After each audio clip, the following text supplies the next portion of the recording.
Oh dear. Have your dahlias been struggling with the heat and droughts of August? Yes! Are your leaves turning brown? Do they have a fungal bloom that seems to be taking over your plant?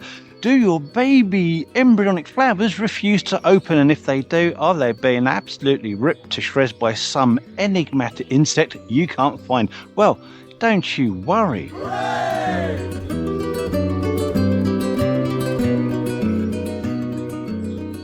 Because I'm going to talk to you about those 5 common problems that dahlias often experience in August. And if you don't resolve them, it could end up stopping them from flowering in September, ruining your summer displays. No! So the first problem I want to talk to you about is the yellowing off of the leaves. And many of you may think this is something to do with a nutrient deficiency, and you could be trying to resolve this by feeding it loads of liquid soluble fertilizer.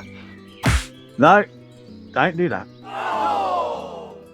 Now, you may not know this, but dahlias are well known for suffering from heat stress during hot periods over the summer. This is where plants use the release of moisture from the leaves in order to cool down, because they regulate their temperatures the same as people do when they perspire.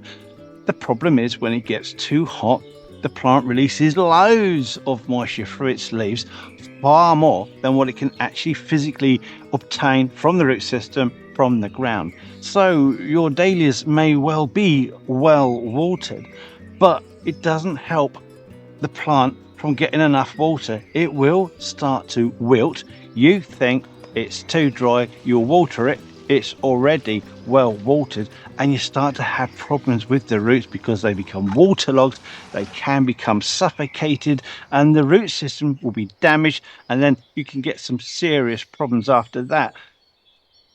So, heat stress, what can you do about that? Certainly not feeding it more fertilizer. What are you thinking? It's to do with the action of water.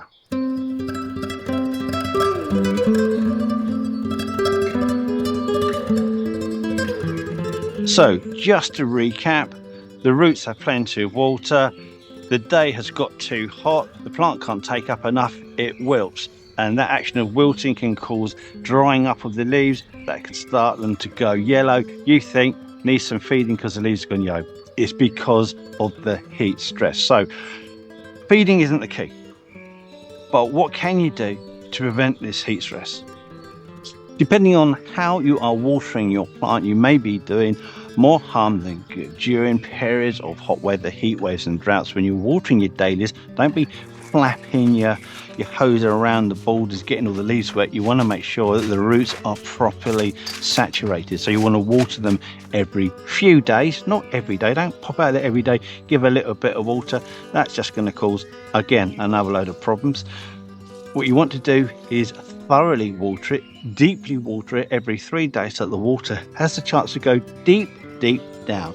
And that means that the roots will go down, the water is going to be available for a longer period. It's just better for your plant. After that, if it's suffering from heat stress and you know it's been watered properly, there's only 2 things you can do. The first one is to provide additional shade. If it hasn't already been provided already, chances are it's in full sun. Keep it in the shade during these hot temperature spikes. And secondly, mist spray the foliage. Do that quite thoroughly. You might want to do that 2 up to 3 times a day. They're the only things you can do other than consider lifting and moving your plant after the first hard frost. Put it somewhere else where it's less likely to struggle in the heat of the day. Once your initial flush of dahlia blooms has finished, you would have deadheaded them, and in the axils of the stems you'll see baby embryonic flower buds just waiting to grow and open in their place as a second wave of blooms. Now, sometimes, and it's due to a number of reasons, these refuse to grow and refuse to open, and I'll go through those 3 reasons as to why these things don't like to open up. The first one is to do watering, and we've already spoken about watering. Dahlia roots like to be consistently and reliably moist, and if they're getting too hot, drying out, too wet, then you can stress the plant. It can show something like a summer dormancy, refusing to put out any more bud simply because it's not happy with the ground conditions. So we've already spoken about what to do about that. So assuming you've got your soil conditions reliably moist throughout the growing period, what are the other two issues that you can do to resolve this?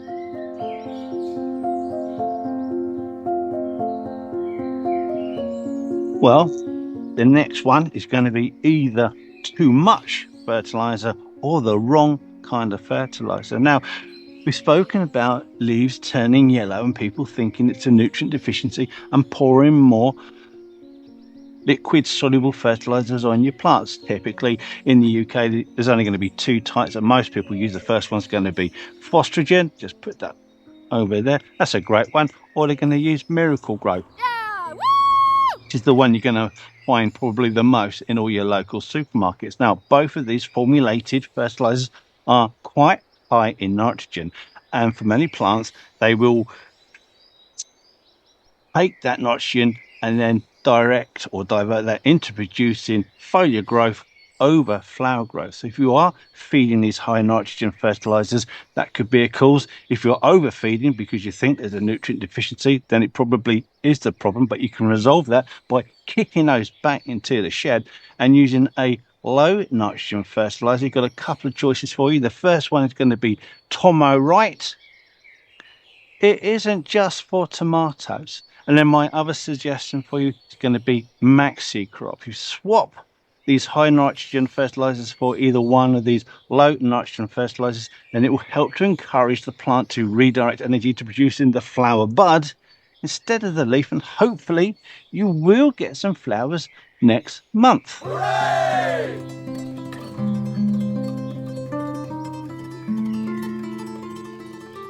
Now, the third issue could simply be you, when you're deadheading and taking down the stalk to here, you could actually be cutting a flower bud that is just behind this main bud here. Look, you've got to be very careful of that. You've got to keep your eye out. It's easily missed. Cutting them away is easily done. I'll show you a couple more just to show how small they can be and how well hidden they can be, very near to where your spent bloom is. So there you go, there's a new bloom, but in a couple of days you might want to cut that. But look, just there underneath it, there is the next bud, and it's such an easy mistake to make to get rid of these. And look, and if you cut it here, and again, you're not being careful, there is another little bud just there. Again, you could easily miss that, accidentally cut it. You might make your cut down here, and if you do so, you've lost two buds already that could have given you a little extra colour for next month. The next problem is to do with your poor dahlia blooms. There will be an insect, at least we have this in the UK, which comes out at night, so it's nocturnal, which means you won't be seeing it during the day, and it will leave your petals and some of your new foliage possibly in a group of ragged ribbons. Looks absolutely awful. What on earth can you do about it? And what is this heinous creature that is causing all the damage? Oh, and how do you control it?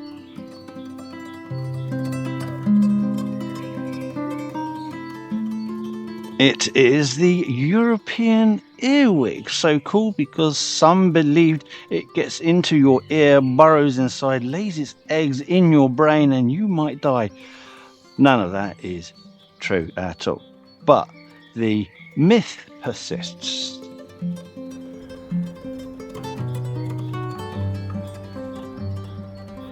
During the day, your earwig likes to stay cool and hidden. So if you have any leaf matter, if you have any old mulch around the base of your plant, remove those. Also remove the lower stems of the leaves. You can put a bit of petroleum jelly around the girth of the stems. That will help stop them from growing up. But arguably the most popular way to control these, and it's because the earwigs are known to hide within the petal bundles in your large floriferous forms, is to get hold of a terracotta flower pot, stick it upside down on the top of a cane, fill that pot with straw, and then every morning you remove the pot, you get your straw and you chuck it in the incinerator or whatever you want to do, hopefully removing any earwigs that night coming will then go back and eat all of your lovely flowers.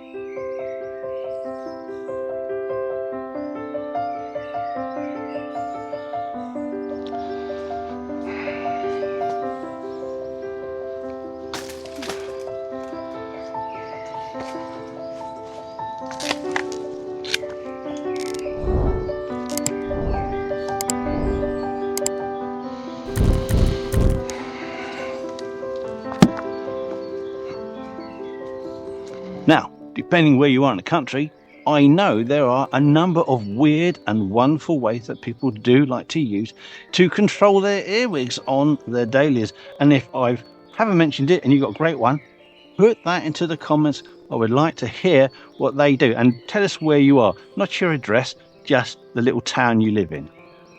Problem number 4 is the increased incidence of powdery mildew, which is like a light dusting, or what else would you say, a cotton wool, a very fine cotton wool layer to your foliage. Now this is very bad because over time it will reduce the vigor of your plant, opens it up to secondary infections because it's weakening the plant.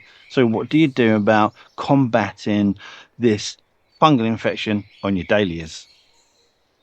Well, heavily infected leaves you can just cut, remove and destroy in an incinerator. You can consider applying a natural fungicide, a systemic fungicide. So you spray your dahlia with the chemical, it gets absorbed into the plant and stops that powdery mildew in its tracks. Something that you can do if you are spraying the foliage as a matter of course, because that is your habit, stop doing that. That is the biggest cause of spread of these fungal infections in your garden. Keep the foliage dry. I know it will be wet when it's raining. I can't control the rain, but I can advise you to stop watering it with your hose pipe. Just water it at the root system.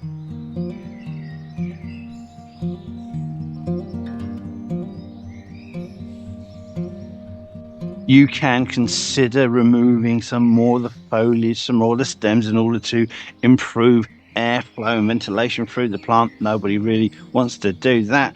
But if you don't want to spray any chemicals, then you can apply a milk solution. I couldn't tell you what the dilution rate is for milk, but the internet exists. You can look it up yourself. You can apply that. It might make your garden stink, but it will control your fungal infection. The last problem is flopping stems on your dahlias, and nobody wants to see that, especially the men. No! Now, I don't have any flopping going on because this is a dwarf form. It is compact, and the simple act of deadheading keeps it quite low. Although I usually do suffer with some rigidity dysfunction with this plant. I mean, it's already collapsed here. Not so much this year because most of it got eaten by cows. Stupid cow. And it's exactly for that reason, which is why I planted this particular specimen next to the fence. The problem is it still gets about 2 meters tall and is at risk of flopping over, so it still needs some more support of either a very large sturdy bamboo cane or something a little bit stronger. So if you were very good in the spring, put in your support at the right time and then forgot about it because you've done it, you don't really think about doing it again, just be aware. Check your plants, see what the heights are, see if they do need additional support. If they do, put it in, because the first time we get strong winds, a summer storm, wherever, all this loose growth above your support is all going to flop, or it's just going to flip and snap and make an absolute mess. In fact, I am leading by example because this plant has a habit of collapsing forward, flopping over, and I have put in this very sturdy pole. We haven't had a storm yet, it's just waiting for it to happen. When it does, this will be tied in. Have I tied it in already?